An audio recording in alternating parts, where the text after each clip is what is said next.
Al mencionar Yacubiña, quizás no sepas de qué se trata. Si vives en Ecuador, existe la posibilidad de que le hayas escuchado mencionar, como también es probable que no sepas que Yacubiña es quizás uno de los sitios arqueológicos más intrigantes del país equinoccial. ¿Sabías que Yacubiña podría ser el misterioso Palacio de las Piedras perdido? ¿Sabes qué es el mítico Palacio de las Piedras?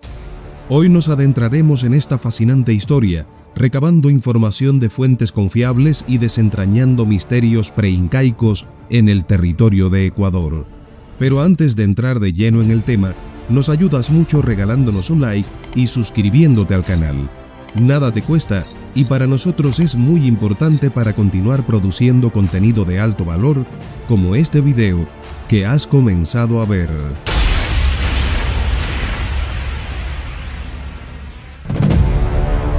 Yacubiña, el monumental legado histórico de los célebres Cañaris y Pucará de los Incas, el muy probable Palacio de las Piedras del Inca Huayna Cápac. Para la realización de este video, acudiremos a fragmentos de las palabras del historiador Wilson Homero Espinosa Reyes en su incorporación a la Academia Nacional de Historia del Ecuador, por lo que te invito a no perderte ni un minuto de este contenido. El enlace para que accedas a su artículo completo, que por cierto es apasionante, te lo dejo en la descripción del video. Dice el historiador Wilson Homero Espinosa Reyes que Yacubiña es el hermoso topónimo de la lengua cañari, cuya composición etimológica se deriva de los étimos yacu, que quiere decir agua, y viña, que quiere decir mío, tomados de las lenguas de los quitus y de los shuaras respectivamente, vocablo que en su versión española significa mi manantial, con el cual la tradición ha venido singularizando el área geográfica donde se sitúa el complejo arqueológico más importante del cantón Atahualpa y de la provincia de El Oro.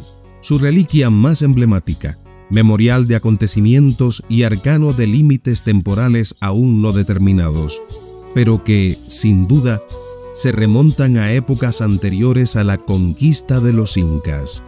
Se ubica casi en la cima de la cordillera Dumari, por donde declinan las estribaciones colosales de la cordillera occidental de los Andes, y se halla recostada sobre la vertiente noroccidental que mira hacia las planicies costaneras de Machala y Pasaje, que riegan los ríos Jubones y Santa Rosa.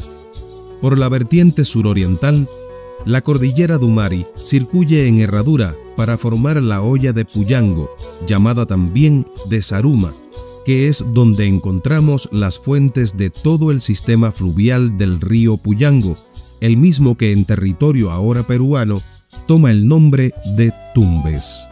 Históricamente, Yacubiña era una avanzada del pueblo cañari, utilizada como tambo para el reposo y aprovisionamiento en su trajín comercial con Machala, Tumbes, la isla Puná y otros lugares costaneros.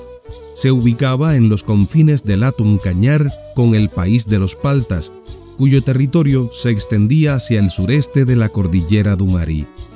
Detengámonos brevemente para observar el curioso paralelismo que identifica a Yacubiña con otro santuario arqueológico como es el célebre Machu Picchu, marcados por los mismos signos del abandono y del misterio, ignorados por siglos detrás de una escarpada geografía de caliginoso clima. Parece como si una enigmática conjura los hubiese anatematizado hasta el punto de que ni sus nombres fuesen mencionados jamás por los cronistas españoles ni los historiadores hasta su descubrimiento, que ocurre en ambos casos casi por obra del azar en la primera mitad del siglo XX. El asombro y la perplejidad que provoca su enigmática historia parecen no acabar hasta ahora.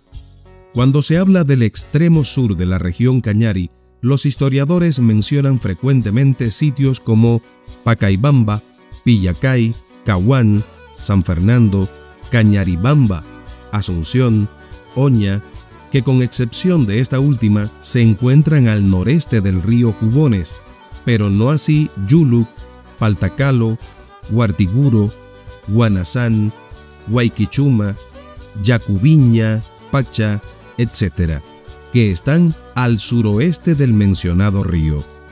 Nos preguntamos sobre la causa que pudo dar lugar a tan drástica proscripción, que ha extirpado de la memoria histórica territorios que se encuentran fuera de los límites que marca el río Jubones. No obstante que los testimonios arqueológicos y etnográficos de estos sitios demuestran inequívocamente la presencia del pueblo cañari. Ya hemos dicho que Yacubiña es un topónimo cañari, que por rara excepción se ha conservado invariable, a pesar de la imposición del quechua de los incas. Pero la tradición también ha podido conservar el nombre de Sumaypamba, que no puedo dejar de asociarlo con Sumacbamba de los cañaris, que en este caso, con una pequeña variante, designa un sitio aledaño por el costado sur de Yacubiña. Detalle insignificante al parecer, pero de gran importancia para lo que nos proponemos demostrar. Y por fin mencionamos los topónimos cañaris. Dumari, con el que se conoce la cordillera sobre la que se levanta Yacubiña, y Aripoto, que fue sustituido por el quichua Paccha. En el libro Historia del Cantón Atahualpa se menciona al cacique Duma, caudillo de los cañaris, que ante la superioridad de las fuerzas del inca conquistador Tupac Yupanqui, depuso las armas y lo reconoció como hijo del sol, y prometiéndole fidelidad, le entregó un hijo y una hija para que lo sirvieran. Hecho esto, según el licenciado Fernando Montesinos, partió Duma a su provincia y en breves días fabricó un palacio para aposentar al rey. Vencidos y sujetos los paltas, dice por otra parte González Suárez, refiriéndose a Tupac Yupanqui, se aprestó el Inca para la conquista de la célebre nación de los cañaris. Pidió tropas de refuerzo a todo el imperio, y mientras éstas le llegaban, se puso a construir una fortaleza entre los términos de los paltas y de los cañaris. Las ciencias históricas no han determinado aún el sitio sobre el cual Tupac Yupanqui levantó tal fortaleza. En la obra citada de González Suárez, este opina que la fortaleza construida en la provincia de los Paltas debió de estar en una eminencia que domina el pueblo de Paquixapa, donde se veían no pocos restos de antiguos edificios indígenas. Menciona asimismo las ruinas de Paredones, las de Achupayas y las de Pomayacta, pero ignora las que hasta ahora resisten al tiempo a lo largo de las cordilleras de Dumari y de Chilla, donde reposan, como mudos testimonios de esa verdad histórica, ruinas como las de Yacubiña, Huayquichuma, Huartiguro y otras más, que se levantan precisamente en los territorios que fueron los términos de los Paltas y de los Cañaris. El historiador Federico González Suárez sostiene que eran 4 las naciones principales que ocupaban el territorio del Ecuador antes del descubrimiento y conquista de los españoles: los Punaes, los Puruáes, los Cañaris y los Caras. Estos últimos, vencedores de los Quitus, que se tienen por los más antiguos pobladores de la provincia de Pichincha. Agrega que a su modo de ver, ninguna de ellas era tan notable como la de los Cañaris, que poblaban la provincia del Azuay y de Loja, incluyendo algunos puntos de la actual provincia de El Oro. Del pueblo Cañari, 2 parcialidades o tribus eran las más notables o sobresalientes entre las demás: la de Tomebamba y la de Chordelé. La figura de Duma, caudillo cañari, cuyos rasgos de identidad y origen aparecen vagamente descritos por los cronistas españoles, es de interés para los propósitos de esta exposición, aunque de modo accesorio. Sin embargo, nos permite especular sin el rigorismo historiológico sobre el lugar de su procedencia y sobre el lugar donde pudo haber construido un aposento digno para el Inca Tupac Yupanqui. Recurriendo a la intuitiva asociación fonética de los vocablos Dumari y Duma, nos parece lógica la probabilidad de que la cordillera Dumari fuese el lugar donde se asentaba la parcialidad sobre la cual ejercía su autoridad como curaca, y una hipótesis semejante no descarta otras, pero sobre todo no violenta la única afirmación que de modo tan indefinido dice: Duma fue curaca de la parcialidad de su nombre. De esta hipótesis se seguiría coherentemente una segunda, que la posada construida por Tupac Yupanqui con la ayuda de Duma no sería otra que la que se levantaba en Yacubiña. Desde el punto de vista geográfico, parece obvio que fuese alguien del extremo sur del país Cañari el primero en acaudillar un frente de combate contra los invasores del sur, pues era el primer punto geográfico agredido y luego el primero en deponer las armas para concertar la paz. La ubicación geográfica de los testimonios arqueológicos es compatible con estas dos hipótesis. En opinión de González Suárez, la ciudad de Tomebamba era una población de los antiguos cañaris que existía mucho antes de que Tupac Yupanqui ocupara las provincias meridionales del Ecuador, hecho que deduce claramente de la narración de los cronistas de Indias. No hubo pues en el territorio de la actual provincia del Azuay ciudad ninguna fundada por los incas. Tomebamba existía antes que estos monarcas llegaran con sus armas victoriosas a las comarcas ecuatorianas. Varios historiadores aseguran que Huayna Cápac nació en Tomebamba. La ciudad debió pues existir antes para poder dar su nombre a la provincia donde nació el más célebre de los incas. ¿Cómo había de fundar Huayna Cápac la ciudad donde nació? ¿Cómo había de fundar Tupac Yupanqui una ciudad donde fue recibido y alojado magníficamente? La existencia de la ciudad de Tomebamba o Sumacbamba en la lengua de los antiguos cañaris como lugar donde nació Huayna Cápac ya no es un hecho histórico cuestionable, no así el sitio geográfico sobre el cual se levantaba dicha ciudad. Del mismo historiador González Suárez se sabe que Cieza de León, que viajaba a través del territorio ecuatoriano por el año 1541, cuando aún no se había fundado la ciudad de Cuenca, hablaba del Inga Pirca de Cañar y del pueblo de Cañaribamba, mencionando que cerca de este último había otros aposentos de los incas. ¿Qué aposentos serían estos?, se pregunta González Suárez y luego responde: parece que no pudieron ser otros sino los que estaban a orillas de Jubones y cuyas ruinas se conservan todavía delante de Cañaribamba. Y en otra parte de la misma nota citada, dice: parece pues que puede sostenerse que Huayna Cápac nació en el Azuay, mas ¿en qué punto? Ese punto no puede ser sino en Yunguilla, a orillas del Jubones, o donde ahora está la ciudad de Cuenca, pues allí hubo en lo antiguo un palacio de los incas, edificado tal vez por Tupac Yupanqui. Alcedo, Coletti y Laet, citados por González Suárez, parecería que coinciden con este último, pero ninguno llega a la afirmación categórica. Laet, particularmente, con información más detallada, nos permite hacer otras consideraciones, como veremos más adelante.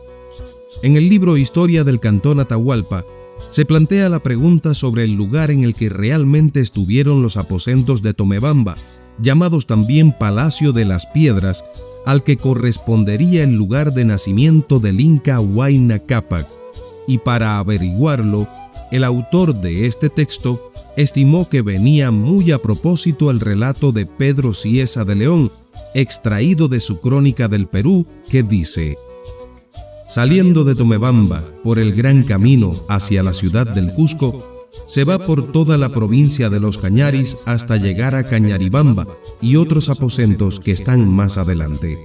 Por una parte y otra se ven pueblos de esta misma provincia y una montaña que está en la parte de oriente, la vertiente de la cual es poblada y discurre hacia el Marañón.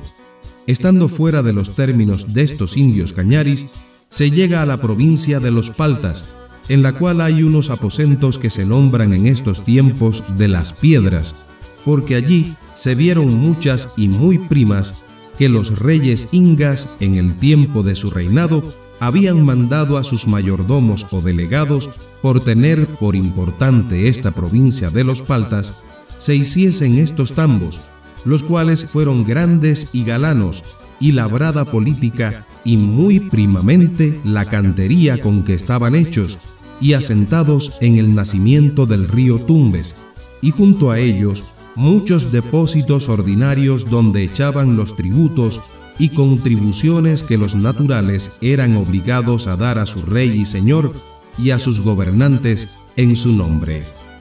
Apostillando este texto, Pío Jaramillo Alvarado opina que el cronista español parece haber confundido el nacimiento del río Tumbes con el del río Jubones.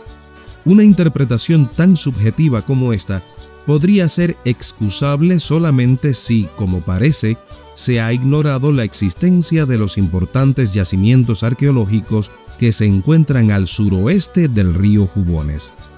Con menos riesgo de incurrir en subjetividad, en coherente fidelidad con el documento histórico y con el debido respeto a tan autorizado historiador, me pregunto yo si no sería más verosímil una hipótesis como la que efectivamente sostengo, según la cual las ruinas de Yacubiña o las de Huayquixuma podrían ser las que corresponden al llamado Palacio de las Piedras, ya que se encuentran asentadas justamente en las fuentes del río Tumbes, por el célebre camino real hacia el suroeste del Jubones, esto es, fuera de los términos de los Cañaris, y porque además no se ha confirmado hasta hoy la existencia de tales aposentos en las fuentes del Jubones, y si acaso las hubo, no parece probable que sobrepujaran ni en solidez, ni en dimensiones, ni en grandiosidad a las ruinas de Yacubiña,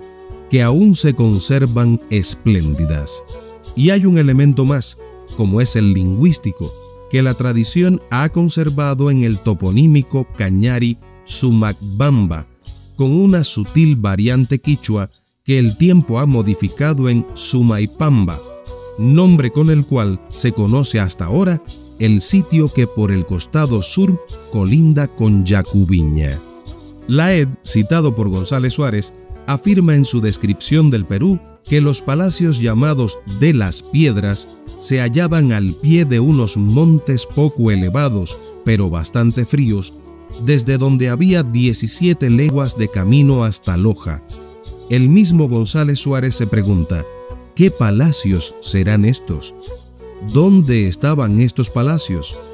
La información de Laed aporta nuevos datos que abonan en favor de nuestra tesis. El primero es el de la distancia a Loja, que se aproxima más a la que separa de Huayquixuma o Yacubiña que a la que separa del Jubones a Loja, que se encuentran más distantes entre sí. El segundo es el de su ubicación al pie de unos montes poco elevados, pero bastante fríos, dado que se ajusta enteramente a Yacubiña y a Huayquixuma, que se hallan respectivamente al pie del Chilola y de los páramos de Corredores, montes muy fríos y relativamente poco elevados. Factor climático de gran importancia, por cierto, que se conformaba mejor con el temperamento de los incas, que procedían de regiones muy frías, por lo que resulta poco probable que se aviniesen con un clima cálido como el de Yunguilla. Recalquemos por fin que, en este caso, se trata de una descripción geográfica antes que histórica, hecha por Cieza de León, un erudito que recorrió nuestro país, acreditado mejor como geógrafo que como historiador.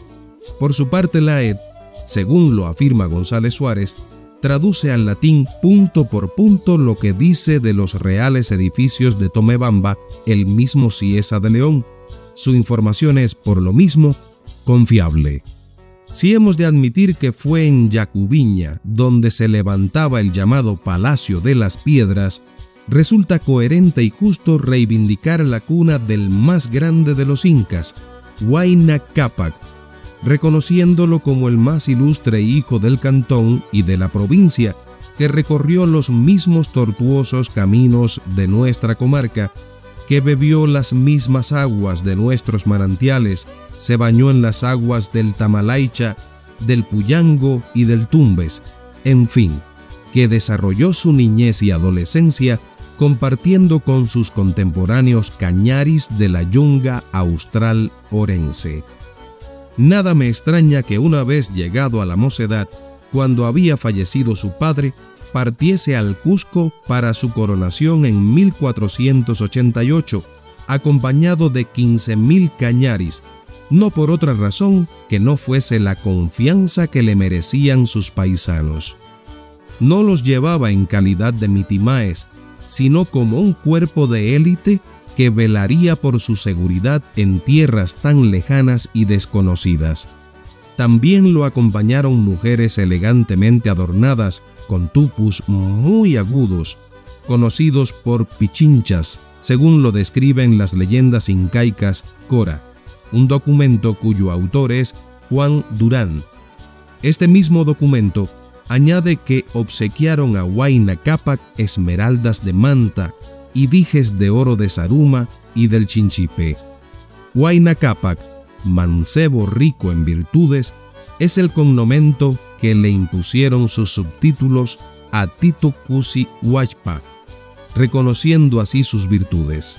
De César Andrade y Cordero ha merecido el cognomento de Carlomagno de América, de Marcos Jiménez de la Espada, el hombre más grande que ha tenido el continente, y para el padre Legohuir fue el mayor de los ecuatorianos primitivos, el mayor de los incas, el más grande de los antiguos americanos, el exponente más encumbrado de la raza americana. Que los afortunados cañaris gozaban de la confianza de Huayna Cápac no cabe duda. Este lo ponía de manifiesto con gestos elocuentes, llegando a confiarles no solo su guardia personal, sino también la custodia de una de las huacas más importantes del Tahuantinsuyo, esto es, el santuario de la isla de Copacabana en el lago Titicaca. Los cañaris, por su lado, guardaron el más alto grado de fidelidad a su señor y aún a sus hijos, después del fallecimiento del Inca. Y nada parecía ensombrecer la buena estrella de los cañaris, que continuaban como fieles servidores de Huáscar y Atahualpa. Sin embargo, la misma perseverante fidelidad que les había granjeado la confianza de los nuevos monarcas habría de ser la causa de su infortunio. En efecto, dividido el Tahuantinsuyo, sobrevino la discordia entre los nuevos monarcas y la guerra que inopinadamente enfrentó a los cañaris en bandos opuestos, adversidad que acarreó su desdicha y la de toda su nación. Escuchemos un revelador relato de Udo Overen y Roswitha Hartmann.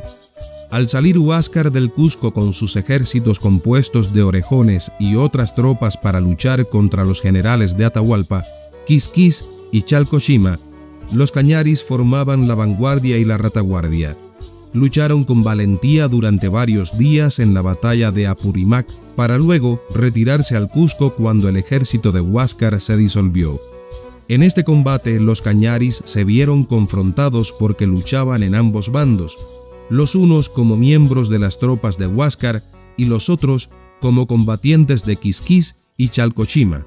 Como consecuencia, la población cañari debió sobrellevar no solo el ominoso estigma de traidores y doblados que injustamente se les endilgó desde ambos bandos, sino que también fue víctima del exterminio y de las más cruentas retaliaciones. Yacubiña, ese estratégico pucará inca, después de sufrir los rigores de la cólera de Rumiñahui, fue ignorado por los viracochas, soportando desde entonces el más drástico abandono. Pacha le ha sobrevivido. No es una ruina, es un retoño, un vástago que ha resistido los flagelos del odio y de la guerra, pero embargado de soledad y de tristeza, enmudeció y sepultó en su memoria las glorias de su misterioso pasado. Ahora persiste en su desarrollo y su lozano florecimiento es digno de verse. Considerados los razonamientos y argumentos de esta exposición, deduzco las siguientes conclusiones.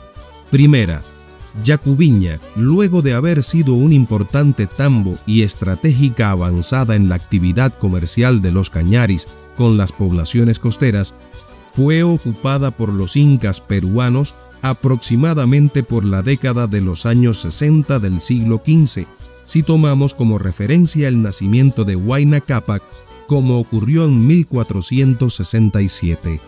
Túpac Yupanqui la convierte en Pucará y estratégica avanzada militar, donde además construiría posadas para miles de sus soldados y sus aposentos, que son conocidos como Palacio de las Piedras, sede temporal de gobierno del Tahuantinsuyo, donde probablemente tuvo lugar el nacimiento de Huayna Cápac. Segunda, la relevancia estratégica, el protagonismo político, social, económico y militar de Yacubiña y de toda la región Cañari suroccidental, alcanzados durante la segunda mitad del siglo XV, es, en mi opinión, incuestionable y en su tiempo no tenía parangón en este país. Quito le arrebataría este protagonismo y la superaría al finalizar el siglo XV, cuando Huayna Cápac decide gobernar desde allí.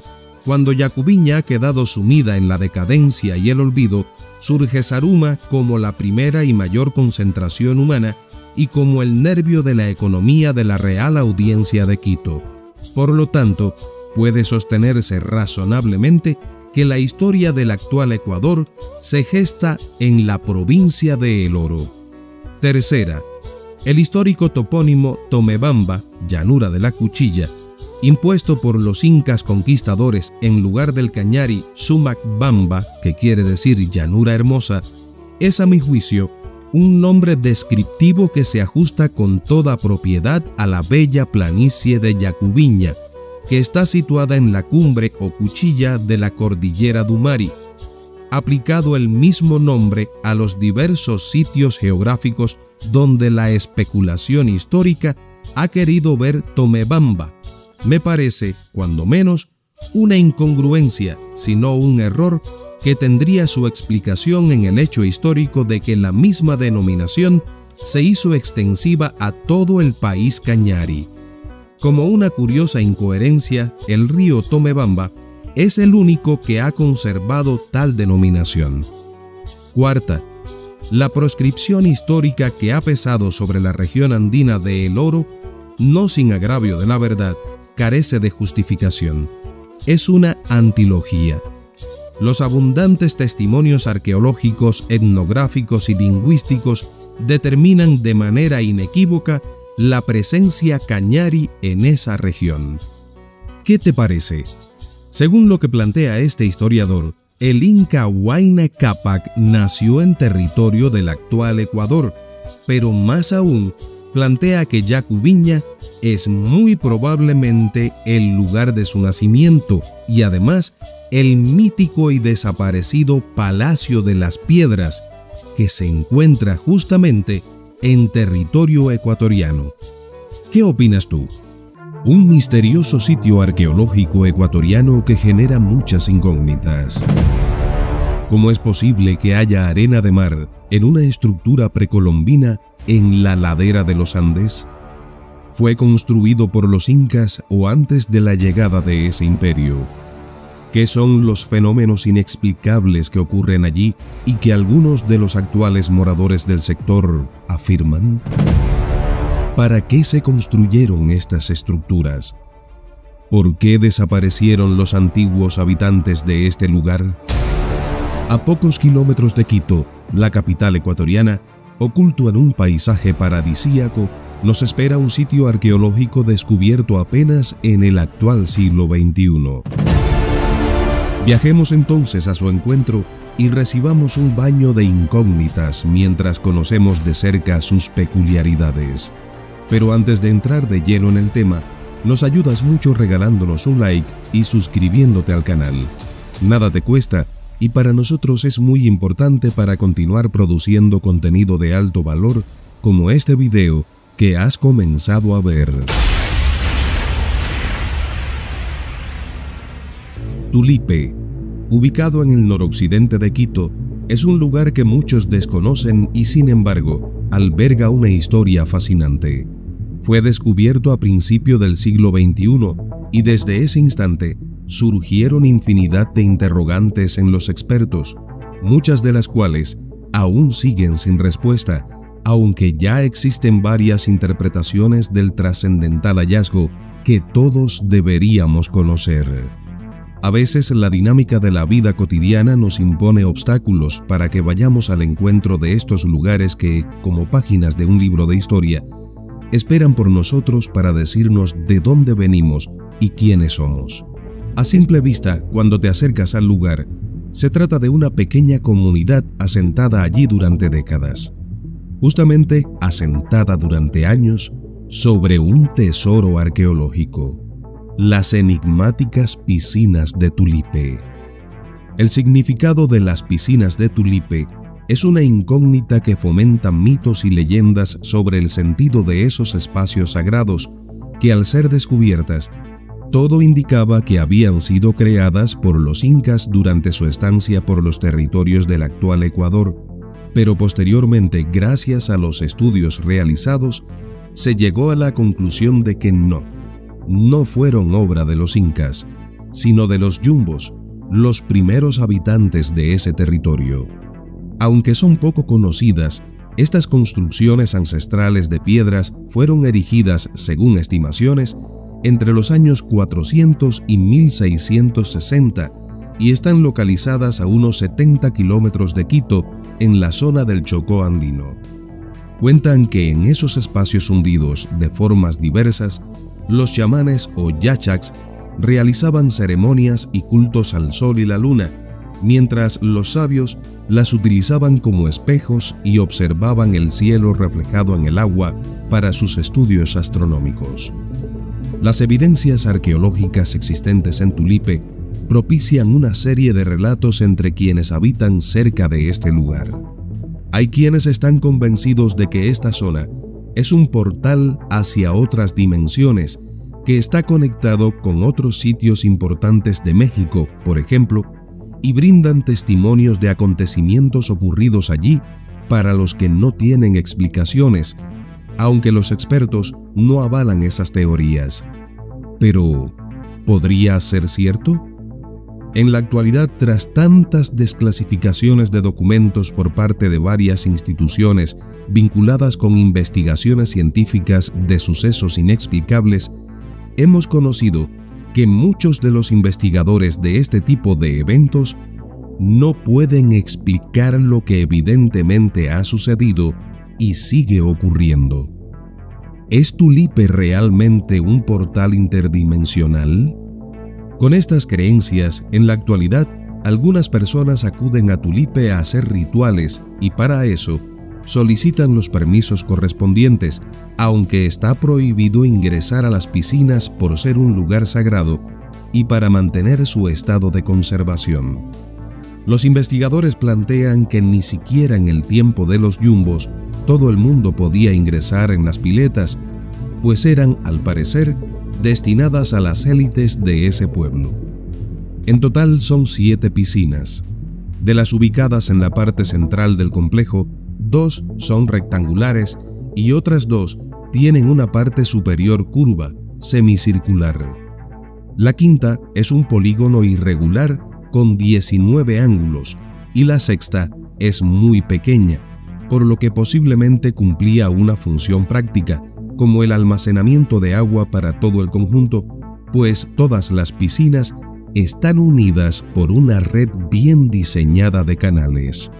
Más alejada está la séptima piscina, que es circular y sus paredes incluyen un doble graderío a modo de anillos concéntricos, donde al parecer evocaban al sol y realizaban ritos de purificación.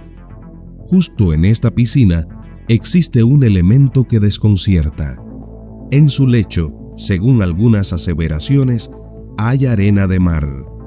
Pero ¿cómo llegó esa arena de mar hasta esta altura de la falda de los Andes? Algunos relatos apuntan a que esas piscinas, relativamente cerca de la línea que marca la unión de los hemisferios norte y sur, pueden haber sido un observatorio astronómico al aire libre, donde el agua acumulada reflejaba la luna y las constelaciones, una forma de atrapar en ese espacio la tierra y el cielo. Cada año, el 20 de marzo, se celebra en Tulipe la fiesta del equinoccio, ritual de la cosmovisión andina que da inicio al año agrícola, y en estos tiempos son los indígenas quienes llevan ofrendas a las deidades para garantizar la abundancia de las cosechas. El complejo arqueológico de Tulipe, que muestra las evidencias culturales del pueblo yumbo y comprende 3 hectáreas de terreno dividiéndose en 2 partes, el museo, que es un espacio de difusión, y en el exterior las piscinas o centros ceremoniales donde están ubicadas las revelaciones arqueológicas. A pocos metros de esas estructuras pasa el río Tulipe, aunque se presume que el agua utilizada en los ritos no provenía de ahí, sino de elevaciones cercanas y terrazas artificiales construidas con el fin de captar la lluvia. La mística de los yumbos se mantiene en toda la zona y se percibe también en los petroglifos, grabados antiguos en piedras, en los cuales predominan los círculos, un símbolo de la perfección, y espirales, en representación de lo cíclico y del movimiento, tan comunes en la cosmovisión precolombina. Muy cerca perviven algunas tolas, pirámides truncas de aproximadamente 20 metros de altura, hechas con tierra y otros materiales, que según los relatos servían tanto de viviendas como de áreas ceremoniales o con fines funerarios. En Tulipe se unen las nociones de la naturaleza con el equilibrio del cosmos, y así lo entendieron los yumbos, pueblo que al parecer, según una versión, se vio obligado a emigrar debido a la erupción de los volcanes del área.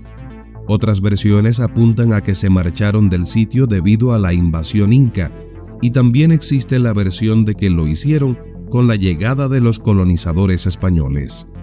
Lo cierto es que, según plantean muchos, los yumbos desaparecieron, generando muchas preguntas en los investigadores actuales, aunque también existen testimonios de haberse visto a yumbos deambulando por la ciudad de Quito en los tiempos de la fundación española de esa ciudad.